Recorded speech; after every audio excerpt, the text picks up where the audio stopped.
শরীয়তপুরে 10ম grade বাস্তবায়নের দাবিতে অর্ধদিবস কর্মবিরতি পালন করেছেন মেডিকেল টেকনোলজিস্ট ও ফার্মাসিস্টরা। এতে শিক্ষার্থীরাও অংশ নেন। আমরা যখন আমাদের ন্যায্য দাবি পাবো তখন আমাদের কাজ করার ইচ্ছাটাও আরো জাগবে। আমরা এত জনগুরুত্বপূর্ণ জনগণের সাথে সরাসরি সম্পৃক্ত থাকার পরেও আমাদের বারবারই বৈষম্য করা হচ্ছে। দাবি মানা না হয় তাহলে আমরা আগামীকালকে থেকে পূর্ণ কর্মদিবসে কমপ্লিট শাটডাউনে যাব।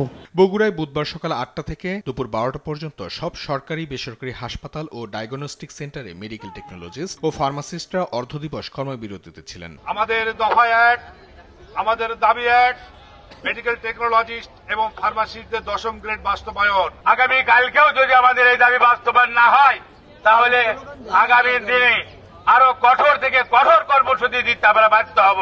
সাভারেও অর্ধদিবস কর্মবিরতি পালন করা হয়। দাবি না মানলে 4 ডিসেম্বর থেকে কমপ্লিট শাটডাউন করার হুঁশিয়ারি দেন তারা। এটা আমরা আসলে দাবি বলবো না, এটা আমাদের ন্যায্য অধিকার, এখন অধিকারের প্রশ্ন হয়ে দাঁড়িয়েছে। অলরেডি 3টা ক্যাটাগরিতে 10তম গ্রেড দেওয়া হয়ে গেছে, আর আমাদের দিচ্ছি বললেও আমাদের সবকিছু ওকে থাকা সত্ত্বেও আমরা পাচ্ছি না। নড়াইলে পরিবার পরিকল্পনা অধিদপ্তরের নিয়োগ বিধি দ্রুত বাস্তবায়নের দাবিতে কর্মবিরতি ও অবস্থান কর্মসূচি পালন করেছেন পরিবার পরিকল্পনা কর্মীরা। দিনাজপুরে সকাল 9টা থেকে দুপুর 12টা পর্যন্ত কর্মবিরতি পালন করা হয়। এটা আসলে আমাদের দাবি না, এটা আমাদের পাওনা। অজ্ঞাত কারণে আমরা 10ম গ্রেড পাচ্ছি না। সমশিক্ষায় শিক্ষিত হয়ে আমাদেরকে 10ম গ্রেড দেওয়া হচ্ছে না। একই দাবি নিয়ে দেশের বিভিন্ন জেলায় কর্মসূচি হয়। অঙ্কন চৌধুরী, নিউজ ডেস্ক, দেশ টিভি।